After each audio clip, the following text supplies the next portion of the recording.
O tema geral da série é Olimpíadas da Vida e nós temos alguns assuntos então preparados que nós vamos abordar durante essas semanas. E nós vamos começar hoje com um treinamento. Na semana passada, o pastor Rafael terminou, ou foi o texto principal que ele usou na pregação, essa palavra do apóstolo Paulo, escrita em 1 Coríntios capítulo 9, versículos 24 e 25, onde Paulo escreve: vocês não sabem que dentre todos os que correm no estádio, apenas um ganha o prêmio? E parece uma frase meio cruel, né? Porque se tem só um prêmio, eu de antemão já desistiria, né? Porque a chance de eu ganhar, ela é pequena. Tem outros que vão correr mais rápido do que eu. Corram de tal modo que alcancem o prêmio. Todos os que competem nos jogos se submetem a um treinamento rigoroso para obter uma coroa que logo perece, mas nós o fazemos para ganhar uma coroa que dura para sempre. Paulo dá um pouco de ênfase, não vai ser o único texto que nós vamos usar hoje à noite, mas Paulo diz que para competir nos jogos, para ter alguma chance de êxito, todos se submetem a um treinamento. E a pergunta talvez que tenha que fazer parte, tenha que nos acompanhar nessa noite, é: a que tipo de treinamento nós estamos nos submetendo? O que faz parte do nosso dia a dia que reflete algum tipo de treinamento? Nós vamos definir treinamento a seguir ainda, mas durante essa semana, e isso a gente tem repetido, que quando nós preparamos uma série, nós investimos muito tempo, inclusive lendo coisas que provavelmente sem as séries não entrariam na nossa rotina de leitura, nós pastores. E o meu treinamento nessa semana foi rigoroso. Vocês não fazem ideia de quantos vídeos eu assisti a respeito de treinamento para as Olimpíadas. Um livro bem específico que eu li só para essa série, um livro do Bernardinho, que depois eu também vou citar. Treinar exige de nós disposição e renúncia de algumas coisas. Sem isso, de antemão a gente deveria dizer: é muito cruel essa história. E eu não tenho chance de ganhar absolutamente nada nisso. A palavra treinamento, ela tem origem no francês. E como hoje à noite está gravando, eu não vou tentar dizer o que a palavra significa em francês, porque isso vai ser registrado e vai ser usado contra mim em algum momento por algumas pessoas da comunidade. Então eu prefiro ficar em silêncio e não gastar todo o meu francês agora. Mas a palavra tem como sentido inicial puxar ou arrastar alguma coisa. E ela dá origem à palavra trem. Essa é a palavra que nós hoje assumimos como treinamento. Ela significa simplesmente isso. É algo que arrasta atrás de si um peso.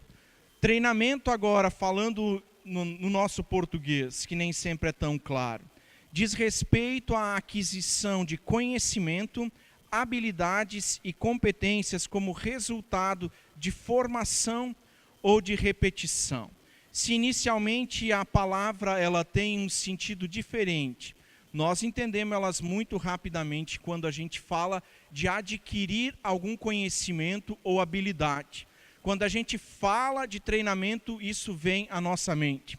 Está projetado agora aí duas definições a respeito do treinamento físico, por exemplo.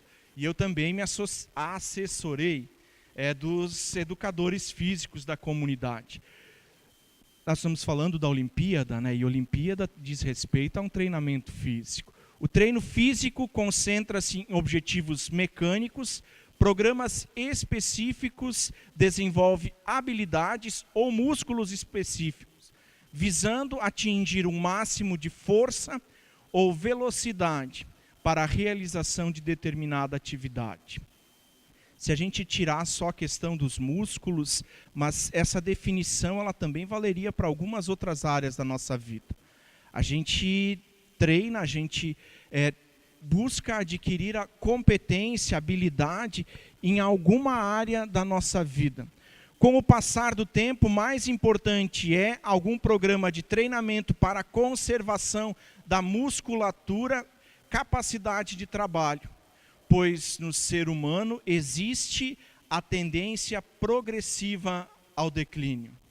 Alguém se identifica com essa última frase? Não? É a história da minha vida. E eu descobri isso preparando essa série. O ser humano traz em si uma tendência ao declínio.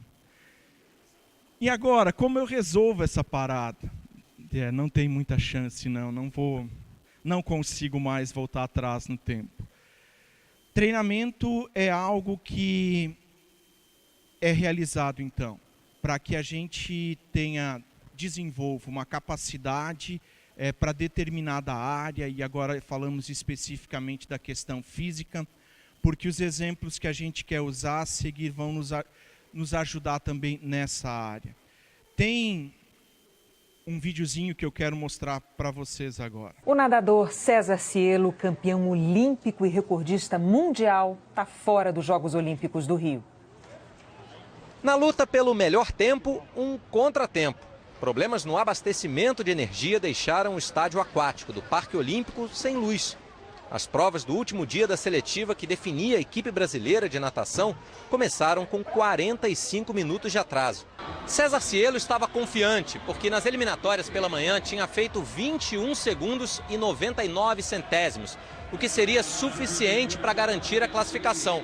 Mas a vaga tinha que ser confirmada nas finais, à tarde. E Cielo nadou ainda mais rápido. Porém, ele não foi o único a melhorar o tempo. Cielo chegou na terceira posição na final dos 50 metros nado livre. 21 segundos e 91. Só que Ítalo Manzini, que nunca havia nadado abaixo dos 22 segundos na vida, fez 21 e 82. Primeira vez que eu nado na casa dos 21. E é a realização de um sonho, né? Para poder estar entrando aí, que é um outro padrão, né?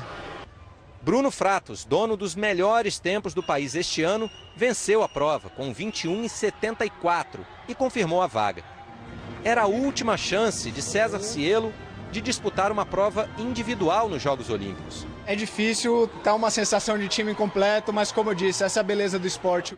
Agora, o César, que imperou nas piscinas, será mais um torcedor brasileiro. Tive um ano difícil ano passado, não nadei bem hoje.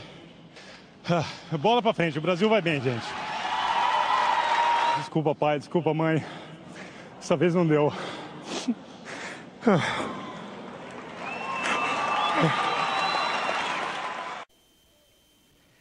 Eu não tenho condições de avaliar se o César Cielo treinou menos, se ele fez qualquer coisa errada na programação de treinamento dele.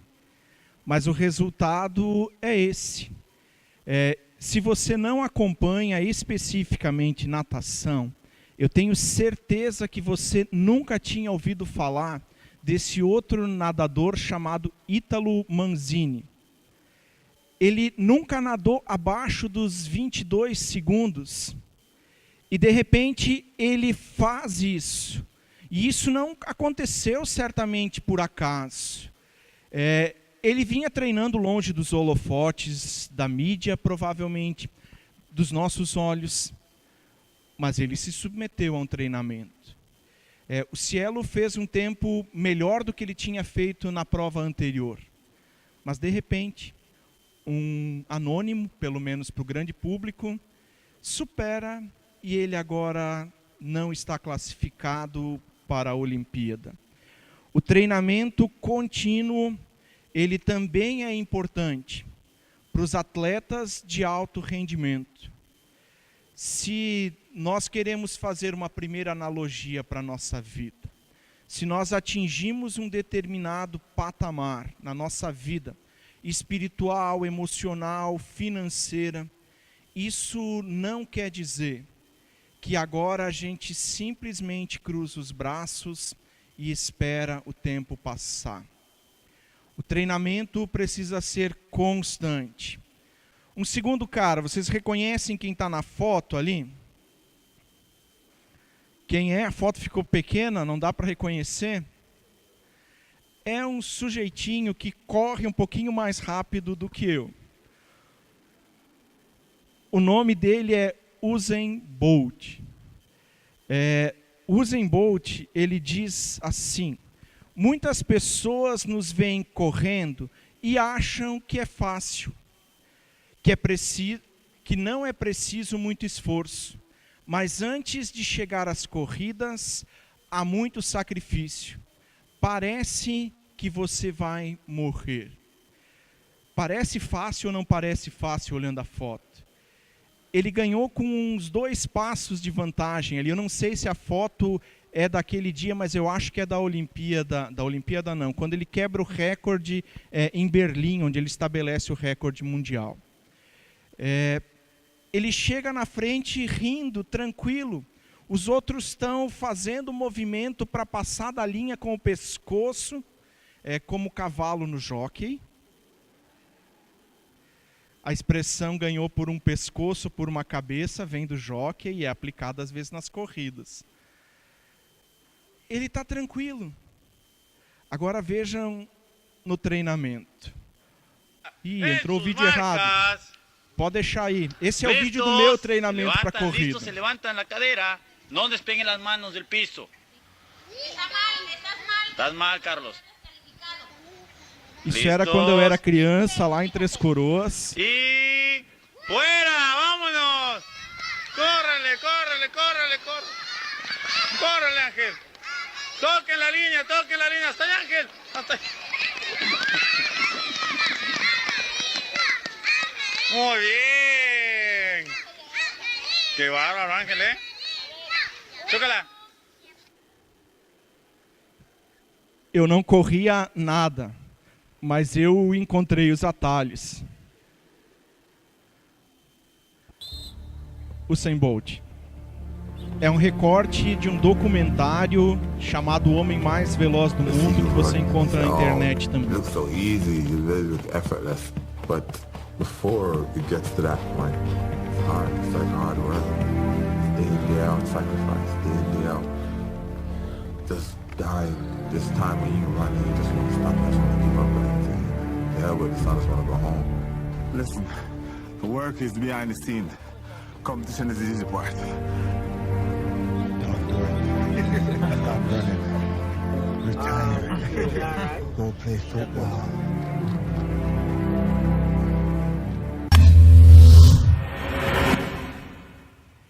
Ele não consegue falar depois de uma rotina de treinamento. Sem treinamento duro, nos esportes de alto rendimento, não tem vitória. E a palavra do apóstolo Paulo, ela se aplica à grande maioria dos atletas, porque todos têm uma rotina muito puxada de treinamento, mas apenas um vence, apenas um é lembrado. O segundo, hoje de manhã, ainda depois, no final do culto, alguém me disse, o segundo é o primeiro dos perdedores, né? A gente não lembra quem é o outro. Tem um outro sujeitinho. Quem é esse cara aí? Vocês conhecem? Provavelmente a maior parte das vezes que a gente vê o Bernardinho na televisão, ele está com esse semblante, né? Como alguém que está enraivecido por alguma coisa. E especialmente quando era no feminino, a gente via ele xingando aquelas atletas que a gente ficava com dó delas, imagina elas ouvindo. Mas o Bernardinho também aparece em outros momentos, e agora ele aparece sendo carregado. Bernardinho tem um livro que ele escreveu logo depois das Olimpíadas, que o Brasil, que o masculino ganhou a medalha de ouro na Olimpíada, chamado Transformando Suor em Ouro. Alguém já leu esse livro dele? Não? O Estélio já leu. Nesse livro ele conta algumas histórias a respeito do método de treinamento dele, por exemplo.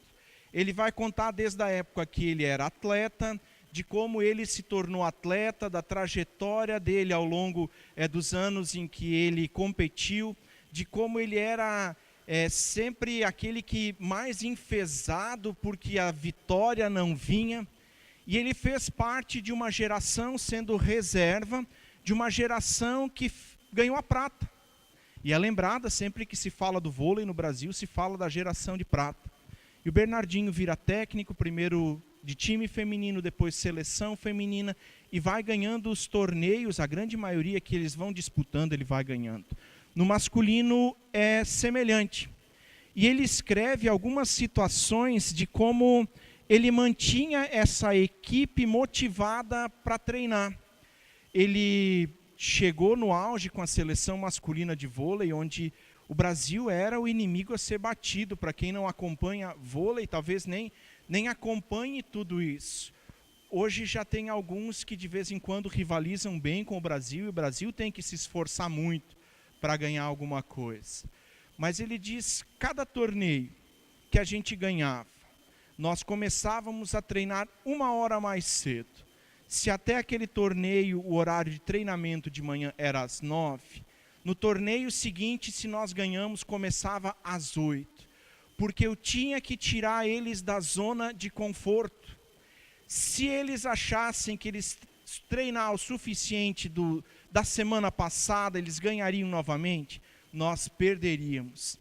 E ele diz, esse foi um dos problemas da geração de prata. Nós achamos que nós ganharíamos treinando a mesma coisa. Ele conta uma outra situação, que eles chegam numa cidade e eles teriam uma escala de 7 horas. E ele leva o pessoal, então, para treinar e pede para a equipe descobrir algum ginásio onde eles pudessem treinar nesse intervalo de 7 horas. E é um feriado nacional e não tem nada aberto. E quando eles se deslocam com a van que eles tinham alugado, ele passa por um grande estacionamento que está totalmente desocupado. E ele para ali, e o treinamento da seleção brasileira de vôlei acontece ali, no asfalto daquele estacionamento. Porque treinar é necessário para que atletas de alto desempenho continuem ganhando. Bernardinho cita um outro sujeito que eu pessoalmente não conhecia, nunca ouvi falar dele, porque basquete é um esporte que eu não acompanho. O nome desse sujeito é Bill Russell. Ele ganhou 11 vezes a NBA pelo Boston Celtics. Antes disso, ele tinha ganho 2 vezes o campeonato universitário e ganhou medalha de ouro na Olimpíada de 56, quando os atletas profissionais ainda não competiam nas Olimpíadas. Ele, como universitário, jogou pela seleção dos Estados Unidos e foi campeão olímpico. Então, ele é um dos 2 atletas de basquete que tem os 3 títulos. Medalha olímpica, basquete universitário, e só 11 vezes ele ganhou a NBA. Nas mãos dele tem os anéisinhos todos, né? Porque cada campeonato ganha um anel. E ele está lá com eles na mão, eu fiquei pensando, olhando a foto, porque ele não tem dedos suficientes para botar todos os anéis. Se ele tivesse dedo suficiente, ele mostraria os dedos, eu imaginei vendo a foto. Esse cara, ele escreve um livro, e o Bernardinho cita uma frase dele. O livro dele é As Regras de Russell. E ele escreve assim: o sucesso é resultado de prática constante de fundamentos e ações vencedoras. Não há nada de milagroso no processo, nem sorte envolvida. Amadores aspiram, sonham, desejam. Profissionais trabalham. Treinamento é algo que é rotina para todos esses atletas que estão chegando no Brasil. A grande maioria deles, ainda que tenham se esforçado muito, eles não vão levar nada para casa, além das lembranças, fotografias e talvez algumas outras coisas não tão desejáveis.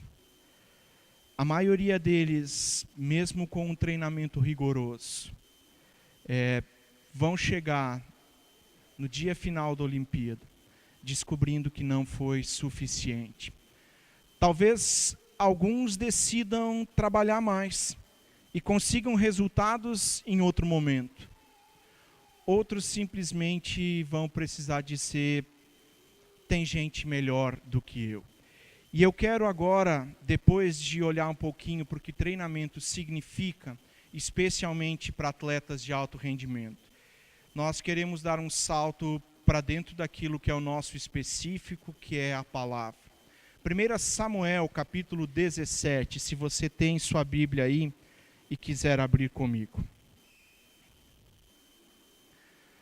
1 Samuel 17, 31 a 43.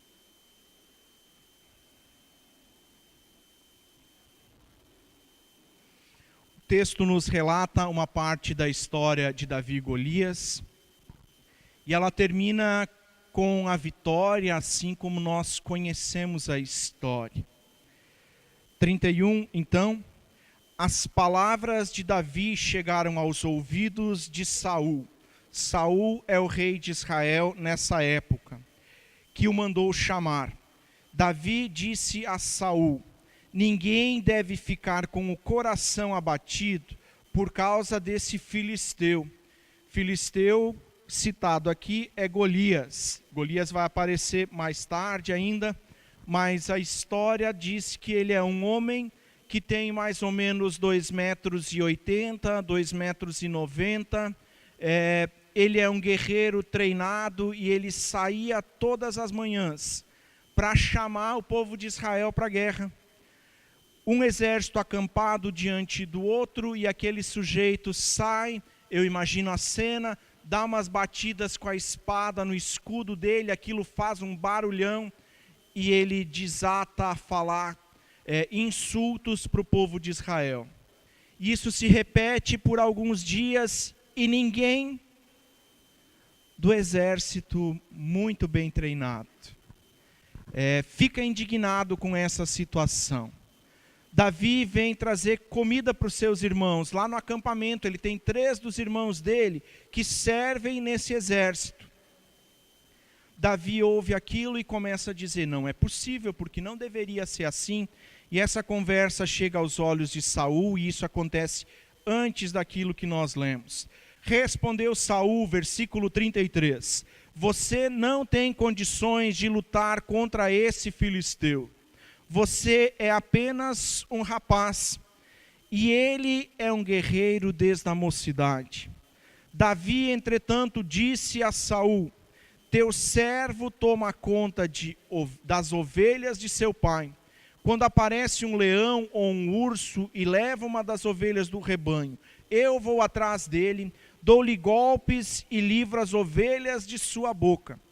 Quando se vira contra mim, eu o pego pela juba e dou-lhes golpes até matá-lo. 36. Teu servo pôde matar um leão e um urso. Esse filisteu será como um deles, pois desafiou os exércitos do Deus vivo. Talvez aqui agora um parênteses primeiro. Davi vai reconhecer que essa é uma batalha que não é dele exclusivamente. Davi vai reconhecer que ele precisa do auxílio de Deus para vencer essa batalha. Davi entende que precisa enfrentar Golias porque Deus e o seu exército foi ofendido com isso. Adiante.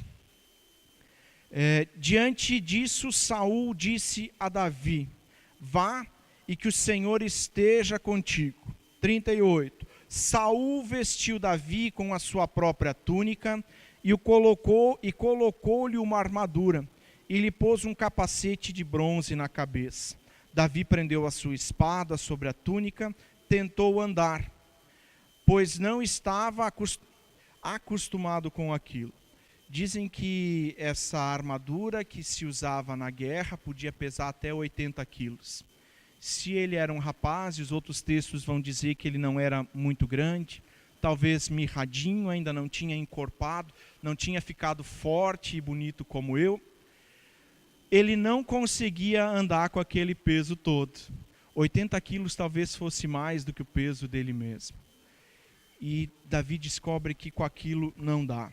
Disse a Saul: não consigo andar com isso, pois não estou acostumado. Então tirou tudo. E em seguida pegou o seu cajado, escolheu no rio 5 pedras lisas, colocou-as na bolsa, isto é, no alforje de pastor, e com a sua tiradeira na mão, aproximou-se do filisteu. Enquanto isso, o filisteu, com seu escudeiro à frente, vinha aproximando-se de Davi. Olhou para Davi com desprezo e viu que era só um rapaz, ruivo e de boa aparência, e fez pouco caso dele. Disse ele a Davi: por acaso sou um cão, para que você venha contra mim com pedaços de pau?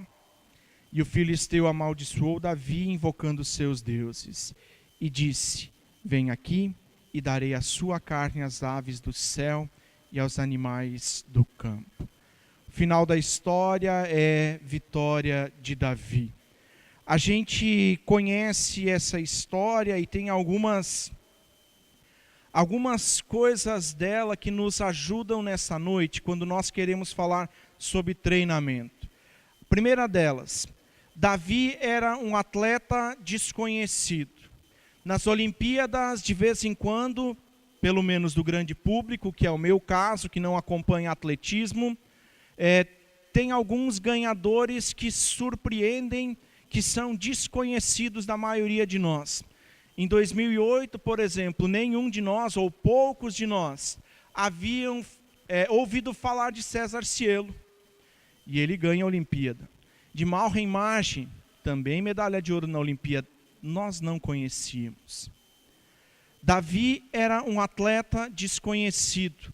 Ele era desconhecido de Saul. O final do texto, final desse capítulo que nós lemos, alguns versículos, vai dizer que Davi já está com Golias deitado no chão e está lá prestes a terminar o serviço. E Saul pergunta para Abner. Abner era o general do exército de Israel. Saul pergunta: quem é esse? Saul não conhece Davi. A pergunta ela pode ser também porque quem derrotasse Golias tinha a promessa de casar com uma filha do rei e tinha a promessa de que jamais ele pagaria impostos. Ele e o pai dele não pagariam mais impostos. O incentivo era grande, né? E o exército, aquele monte de rato na frente de Davi, ninguém tinha coragem de enfrentá-lo. Davi é um atleta desconhecido. Ele não tem treinamento, e isso Saul reconhece. Se ele tivesse treinamento militar, Saul saberia.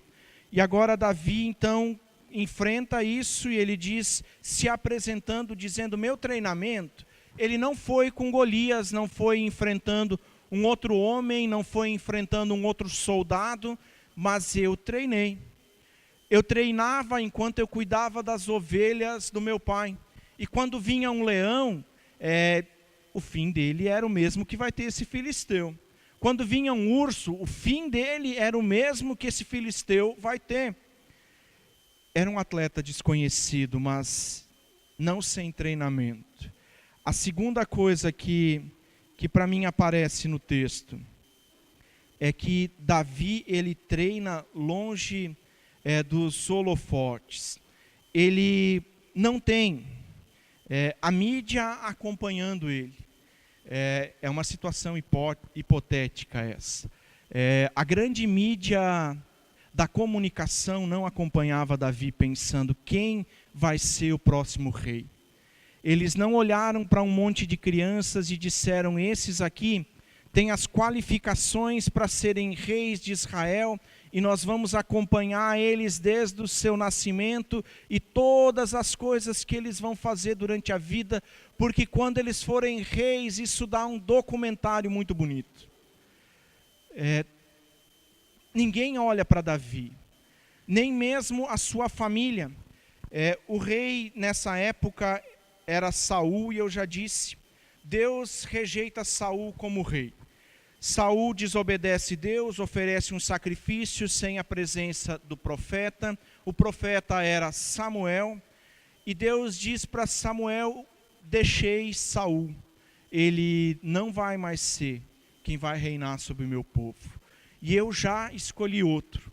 Vá para Belém, lá vai ter um sujeito chamado Jessé.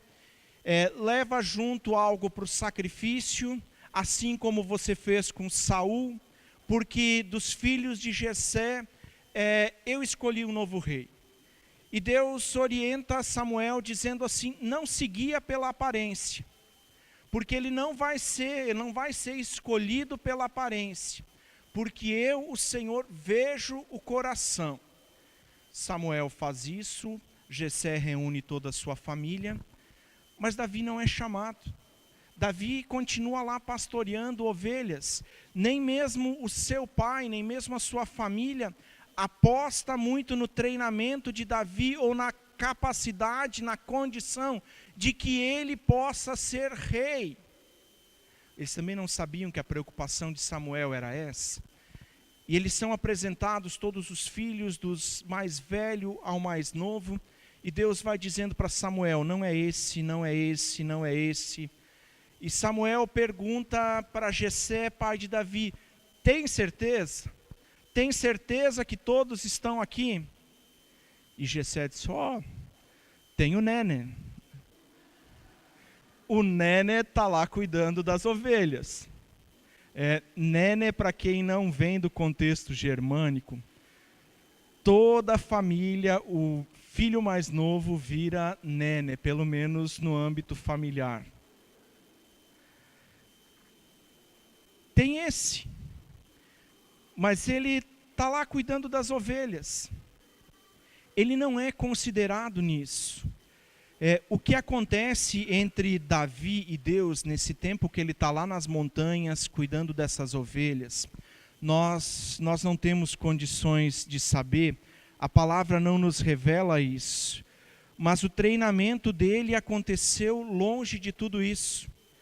Ele não aparece em cena quando as coisas estão acontecendo. Quando Samuel chega lá, Davi está apenas cuidando das ovelhas. Quando os irmãos de Davi estão servindo ao exército, fortes e corajosos, nem tanto, né? Davi não está lá. O máximo que ele podia era de vez em quando dar uma espiadinha naquilo tudo. O treinamento de Davi acontece longe de tudo. Versículo 11 então nos diz: tem o castigo